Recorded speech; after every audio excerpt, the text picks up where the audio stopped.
কৃষ্ণ কৃষ্ণ শুধু শ্রী কৃষ্ণ। বাজার থেকে আঙ্গুর ফল কিনে এনেছো, এত টক খাওয়া যাচ্ছে না। জানলে না শুনলে না, ভগবানকে ডালা ধরে দিলে। শশা কেটেছো, শশা তিতো হয় না? অনেক শশা তিতো হয় তো, তাহলে তুমি খেয়ে দেখলে না, ভগবানকে দিয়ে দিলে। তাহলে তুমি খেলে তো থুতু করে ফেলে দিচ্ছ, আর সেই তিতো শশা ভগবানকে দিচ্ছ, ভগবান খাচ্ছে তো। এটা সবরই মার শিক্ষা। অনেকে বলে না, রান্না করতে করতে বাবা ওই লবণ দিয়েছে কি, ঝালটা ঠিক হয়েছে কি, অনেকে একটু চেখে দেখেন। কিংবা নারী জগতে অনেকের অভ্যাস আছে একটু চেখে দেখেন। আমি বলে দিয়ে যাচ্ছি, আমার বিশ্বাস ভগবানকে যারা দেন আগে নিজে খেয়ে দেখবে। যদি লবণ না হয়, যদি তোমার স্বাদ না হয়, হয়তো লবণ দিতে ভুলে গেছো কর্মের জন্য, তাহলে সেটা দিয়ে দিলে বাবা, তুমি যখন খাচ্ছ লবণ দিয়ে খাচ্ছ, আর ভগবানকে যখন দিচ্ছ তুমি ওই রকম লবণ ছাড়া দিচ্ছ কি করে? আমার বিচারে মনে হয়, কারোর বিচার না, আমার বিচারে মনে হয় যা কিছু দেবেন আগে নিজে দেখে, যদি আমার উপযুক্ত হয় তবে আমার ভগবানের উপযুক্ত হবে। আর যদি আমার জিহ্বায় স্বাদ না লাগে, তাহলে আমার ভগবানের স্বাদ লাগবে কি করে? তুমি যদি এইভাবে ভালোবাসতে পারো, আমার বিশ্বাস কোনো না কোনো দিন ভগবত কৃপা হবে। কারণ ভগবানকে ভালোবাসতে গিয়ে বাবা কোনো কন্ডিশন লাগে না, কেমন এইগুলো ভগবান সহ্য করে না। নিঃস্বার্থভাবে ভালোবাসো, নিঃসংকোচে ভালোবাসো। আমার হৃদয়ে কোনো সংকোচ বোধ নেই। একজন মা ছেলেকে যেমন ভালোবাসে, একজন স্ত্রী স্বামীকে যেমন ভালোবাসে, সেইভাবে তুমি তাকে ভালোবাসো। আমি বলে যাচ্ছি, এইভাবে যদি ভালোবাসো অবশ্যই তোমার কৃপা হবে। সবরই আমার মনে ভয়, আমি যে ফল পেরে রেখে দেব না সেবা করে, আর যদি ওই ফলের মধ্যে রাবণ যদি বিষ দিয়ে দেয়, তাহলে আমার প্রভু যদি কোনোদিন খায়, আমার প্রভুর তো মৃত্যু হয়ে যাবে। না, মরতে গেলে আগে আমি মরবো, তারপরে আমার ভগবান। ওই জন্য খেয়ে খেয়ে দেখে নিত, আর যেটা সুস্বাদু রেখে দিত। আর এইভাবে দিন যেতে যেতে সবরী মা কেশ একেবারে পেকে সাদা, চামড়া আলগা হয়ে গেল, কোমর ভেঙে গেল, লাঠি ধরে হাঁটে। প্রতিদিন বসে বসে কাঁদে, দয়াময় একেবারে দেখা দাও না, একেবারে দেখা দাও না। থাকতে পারল না ভগবান, চলে এলে সবরী মার দরজা, এসে ডাক দিল, সবরী, সবরী। কে কে ডাকলো আমায়? হৃদয় জোড়ানো ডাক। মানুষ তোমার নাম ধরে ডাকবে মা, সে ডাক আলাদা, আর ভগবান যদি তোমার ডাকে সে ডাক আলাদা। আর যদি কেউ কোনোদিন, মা এখানে যারা দাঁড়িয়েছো বসেছো, কেউ কোনোদিন যদি ভগবানের ডাক শুনতে পাও, জীবনে কারোর কাছে বলে দিও না, আপন ভজন কথা না কহিবি যথা তথা। সব জায়গায় সবার কাছে তুমি তোমার ভজনের কথা বলতে পারো না, আর যদি বলে দাও সারা জন্মে তোমার পূর্ণ যে অর্জন করেছে সব বিফল। তবে হ্যাঁ, যদি কোনোদিন ভজনের মানুষ পাও, সেই মানুষের কাছে তুমি তোমার ভজনের কথা বলো। আজকে সবরী মা এসে দাঁড়িয়েছে দরজায়, আর যেই না দরজায় দাঁড়িয়েছে, দেখে না রাম লক্ষ্মণ দুই ভাই দাঁড়িয়ে আছে। প্রভু, এসেছো তুমি কাঙালিনীর ঘরে? কিরে, বাইরে দাঁড় করিয়ে রাখবি, ভিতরে যেতে বলবি? এসো প্রভু, এসো।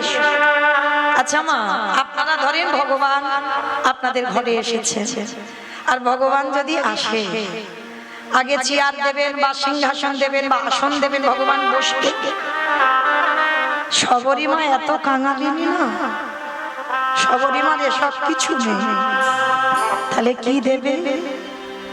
সবরী মা আমার যেই যেই না প্রভু আমার নামে দয়াময় দুবারে এসেছে,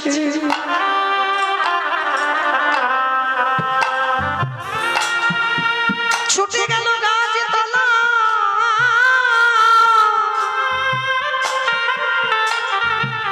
ওই কিছু শুকনো পাতা এনে শবরীমাকে ওই পাতাটা এনে শবরীমা পেতে দিয়েছে। প্রভু বসো, তুমি আমায় এমন কাঙালি করে জন্ম দিয়েছ,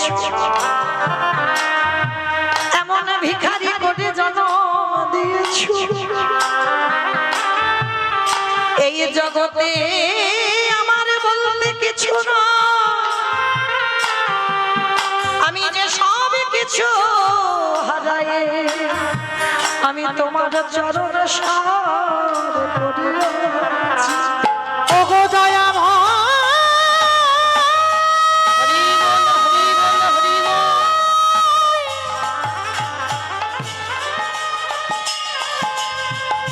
প্রভু আমারে বলিতে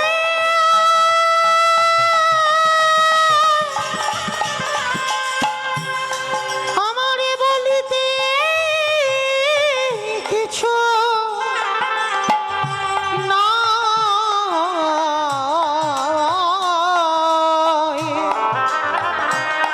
বলো বলো কি দিয়ে তোমায় আমি সেবা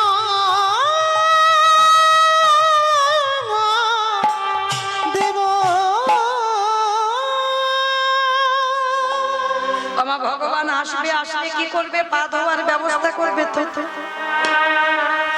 আপনাদের ঘরে ঘটি আছে, পাত্র আছে, ভগবানের চরণ ধোয়াবো। শবরীমার ঘরে তো তাও নেই গো। রামচন্দ্রের চরণ যুগল হৃদয়ে দিয়ে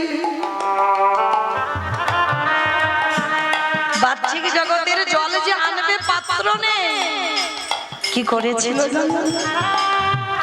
নয়নের জলে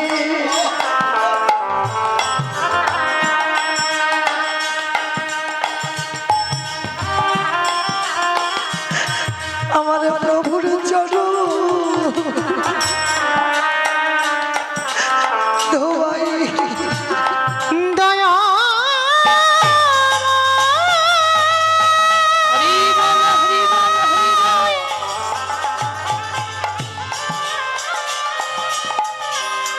তোমারই আশা পথে নয়ন দিয়ে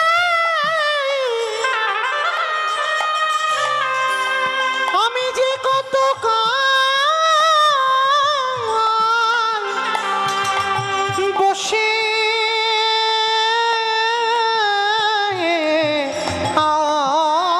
আছি, এতকালে পরে বুঝি এই অভাগীকে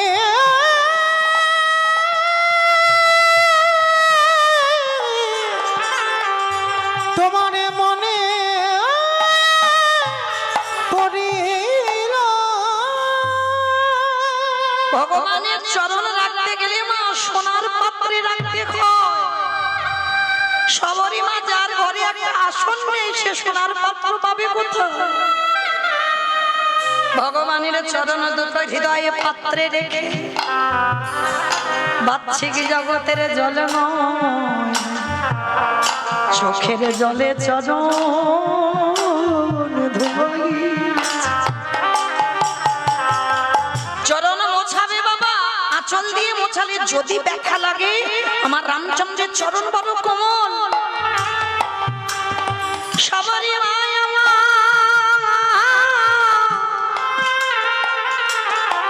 ওই মাথার সে খুলে দেবে,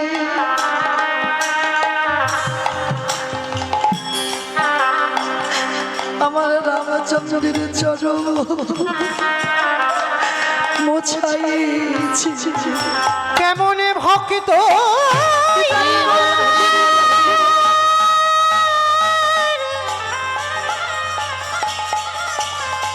কেমনে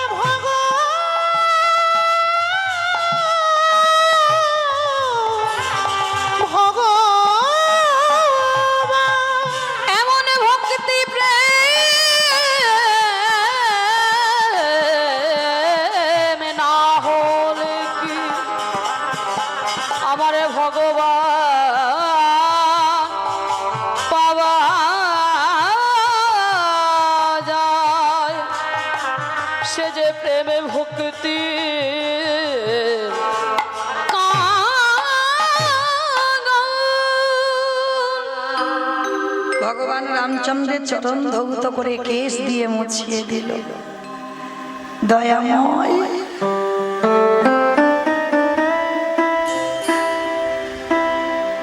কাঁদছে যখন শবরী মা, প্রভু রাম বলছে, শবরী খেতে দিবি না? বড্ড খিদে পেয়েছে, খেতে দিবি?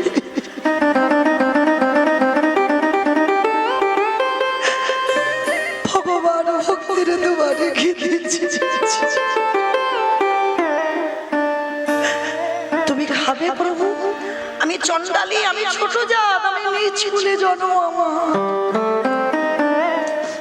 চুপ, নিজ কুলে জন্ম তো কি হয়েছে? আমি এসেছি তো তোর কাছে খাবো বলে।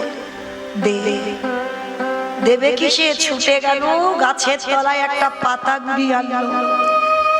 অনেকে পাতাটা মুড়ে খেতে দেয় না, শবরী মামার পাতাটা মুড়ে নিয়ে অর্ধেক করে খাওয়া ফল ঝুড়িতে রেখে দিয়েছে। মা যে খাওয়া ফল রেখে দিয়েছে না, কেউ পচে যায়, কেউ পোকা হয়ে যায়, আর অনেক অনেক ফল দেখবেন শুকিয়ে যায়। কেমন ভগবানের প্রতি ভালোবাসা! সেই শুকনো ফল পাতাতে দিয়ে প্রভুর চরণে গিয়েছে। প্রভু, শবরী মার বয়স হয়েছে তো কোমর ভেঙে গেছে, আর আমার প্রভু তো অনেক লম্বা, আর হাত উঠছে না। হে দয়াময়, যখন আমার সময় ছিল তুমি এলে না, সেই যদি এলে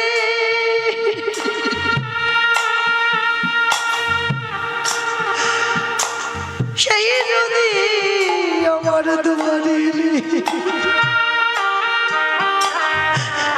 তুমি অসময়ে কেন আমার ঘরে? ওরে শবরী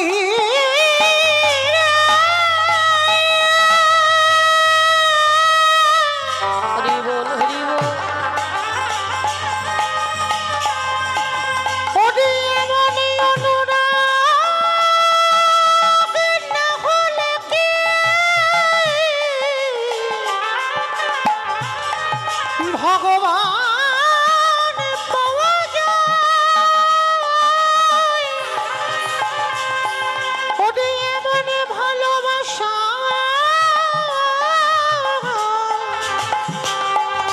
ভালোবাসা না দিলে কি রাম পাওয়া যায় রে?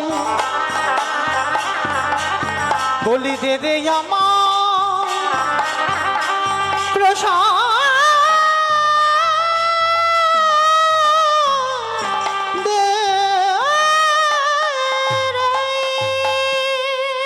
শবরী মায়ের হাত উঠছে না। ভগবান বলল, শবরী রে, ভক্ত যদি কায়ে মনোবাক্যে ডাকার মতো ডাকে, ভক্তকে আর আমার কাছে আসতে কয় না। আমি ভগবান হয়ে আমি নিজে ভক্তের চরণে লুটাই। ওরে শবরী,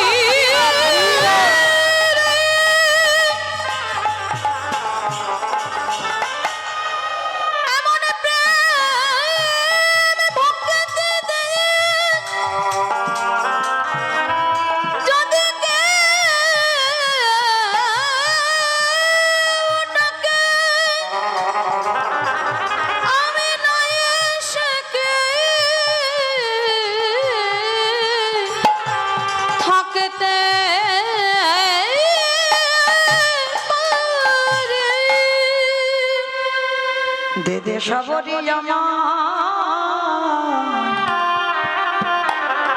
ওই মহাপ্রসাদ দে। এই যে প্রসাদে প্রসাদ,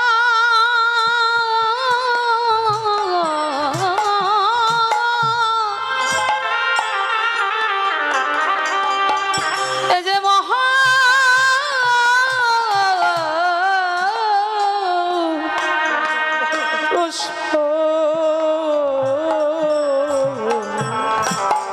একবারে দে দে আমার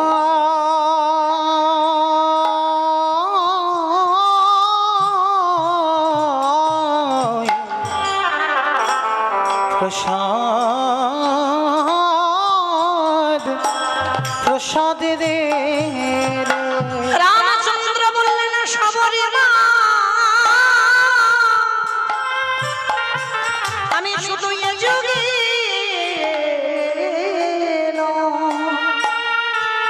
প্রতি যুগে যুগে ভক্তের উচ্ছিষ্ট পাবার জন্য লালায়িত ভগবানকে নিবেদন করলে হয় প্রসাদ, আর ওই প্রসাদ যখন ভক্ত উচ্ছিষ্ট করে সেটা হয়ে যায় মহা মহা প্রসাদ। তাই সবরী তোর ওই উচ্ছিষ্ট ফল দে দে সবরী আমার মহাপ্রসাদ দে তাই ওরে সবে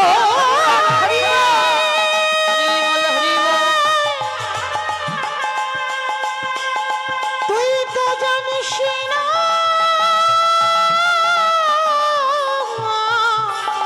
জানিস না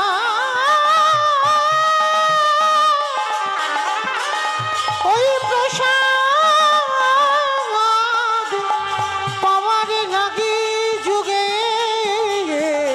যুগে আমি যুগে যুগে যুগে যুগে ওই ভক্তের দরে যায় ছুটে আসি। যেই না সবরী আমার মা ফলটা দিয়েছে বদনে দেবে, পাশে ছিল লক্ষণ হাতটাকে ধরে বলল এই মেয়ে, আমার দাদার বদনে সবাই রাজভোগ তুলে দেয়, আর তুই একজন চন্ডালিনী ছোট জাতের মেয়ে, তোর মুখে থুতু লালা লেগে আছে, আর ওই ফল আমার জ্যেষ্ঠ সেবা করবি। ওই ফলটা নিয়ে লক্ষণ একেবারে দূর, আর যেই না ফেলে দিল সবরী মা রেগে গিয়ে বলল লক্ষণ,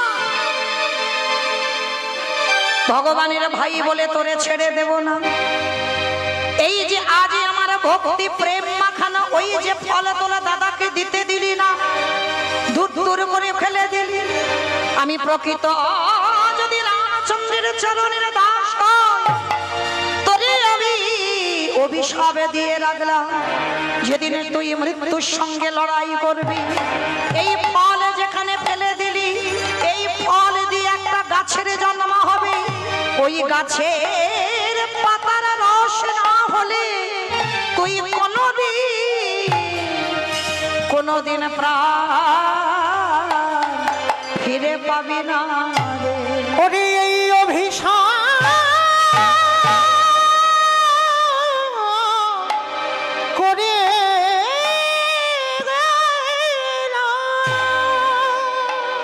মনে করে দেখেন বাবা, রাম রাবণের যুদ্ধে ছোট ঠাকুর লক্ষণ শক্তিশালী পড়ল, যখন শক্তিশালী পড়ল সুসেন বৈদ্য, রামায়ণে আছে বাবা যারা পড়বে, সুসেন বৈদ্য বলেছিল রাম সূর্য উদয়ের আগে বিশল্য করলি পাতা আনতে হবে, আছে কোথায় গন্ধমাদন পর্বত, ওই যে সবরীর এটো ফলটা ফেলেছিল ওই পর্বতে, আর তার থেকে জন্মালো বিশল্য করলি গাছ, আর কে যাবে আনতে? ভক্তপ্রবর বীর হনুমান।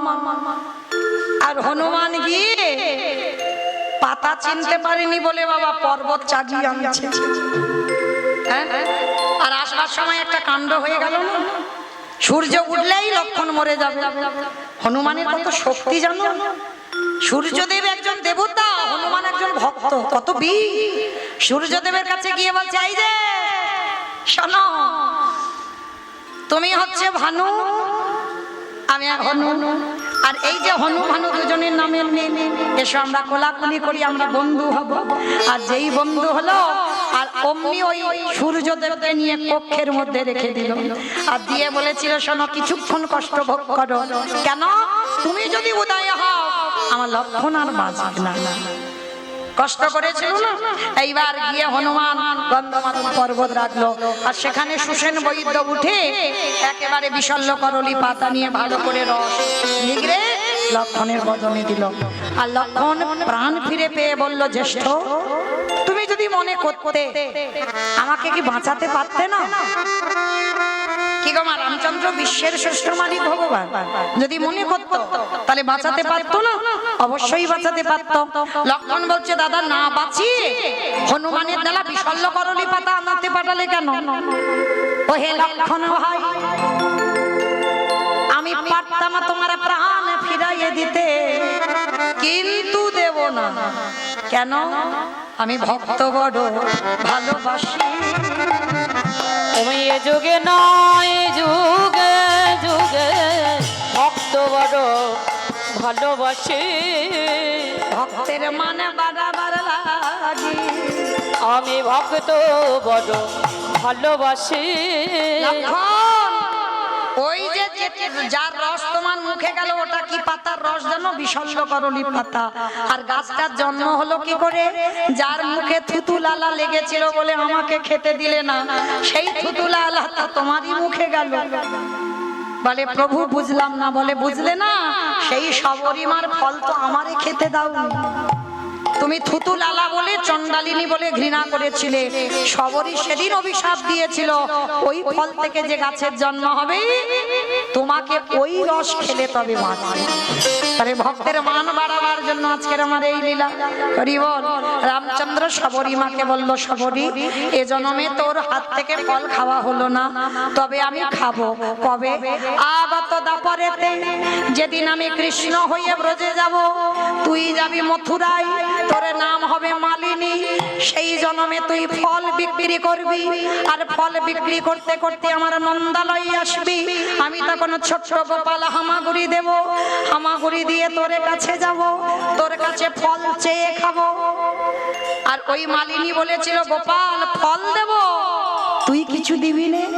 দুমুঠো ধান গোপাল দিয়েছিল, আর ওই ধান মালিনী ঘরে গিয়ে দেখলো সোনার ধানে পরিণত হলো। তাহলে ত্রেতা যুগে যে আশা মিটলো না, দাপর যুগে কৃষ্ণ হয়ে ওই মালিনীর হাতে ফল সেবা করলো। আর মালিনীর হাতে যখন ফল সেবা করলো, এদিকে সবরী মাত্র বয়স হয়েছে। মা কেউ তো চিরস্থায়ী নয়, ও মা আমিও চিরস্থায়ী নয়, আমারও তো যাবার মাসি বেজে গেছে, আমাকে ঘরে ফিরতে হবে। তো চলো সবরীমারও ঘরে যাবার সময় প্রভু একবার কৃপা করে সীতারামে ভজলে হে মনুমা, সীতারামে ভজলে মনুয়া, সীতারামে ভজলে হে মনুমা, একবার সীতারামে ভজলে মনুয়া। মহামাতা কি জরুরি লেরকা, মহামাতা কি জরুর লেরকা, এহি আজব সব কারখানা। সীতারামে ভজলে মনুয়া, সীতারামে ভজলে মনুয়া, একবার সীতারামে ভজলে মনুয়া। আস্তে সবরী বলল প্রভু যে জন্মে তুমি কৃপা করবে সেই জন্মে একবার ওই রূপে দাঁড়াও। ভক্ত বাৎসল্য ভগবান থাকতে পারলো না, আজকে যুগল হয়ে দাঁড়ালেন শ্যামের বামে। আস্তে আমায় একটু সমাজ শিক্ষাটা দিয়ে দিন। আমি নয় ভগবান আজকে লীলা গে লীলা শুনিয়ে কি শিক্ষা দিল? ভক্তি যার কৃষ্ণ তার সর্বশাস্ত্রে কয়, ভক্তি না থাকিলে কৃষ্ণ দেখিও বা কিবা হয়। সাধিতে সাধিতে যদি কৃষ্ণ কৃপা করে এ জন্মে না হয় জন্ম জন্মান্তরে।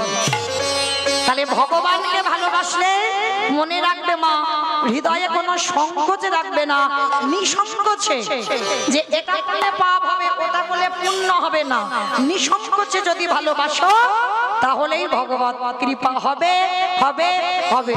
শ্যামের বামে দাঁড়াইল নবীন কিশোরী গো, শ্যামের বামে দাঁড়াইল নবীন কিশোরী, ললিতা বিশাখায়াদি